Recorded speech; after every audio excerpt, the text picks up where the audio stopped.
Veneto Green Cluster è la rete innovativa riconosciuta dalla Regione Veneto che si occupa di recupero delle risorse intese come materie prime seconde, end of waste, oppure energia. Da dove? Dai rifiuti. Intendiamo sviluppare ricerca e tecnologie per recuperare il più possibile risorse, che sono materie prime e energia, dai rifiuti speciali, quindi dai rifiuti del comparto produttivo.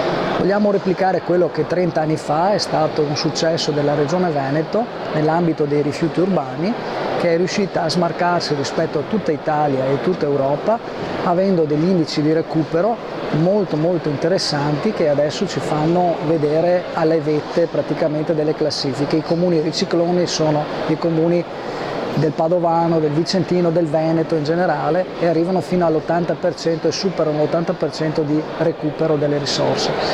Con Veneto Green Cluster verrà sviluppata la ricerca con Università di Padova e istituti privati e pubblici di ricerca e aziende del settore per arrivare a recuperare risorse dai rifiuti.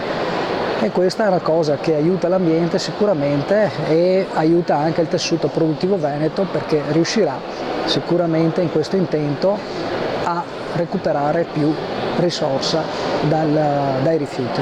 C'è un progetto che è il progetto più ambizioso, quello di creare una borsa del recupero, cioè l'incontro fra domanda e offerta, quindi fra problema e soluzione del recupero delle risorse. Quindi sostanzialmente verranno individuati e studiati varie tecnologie per recuperare degli scarti industriali.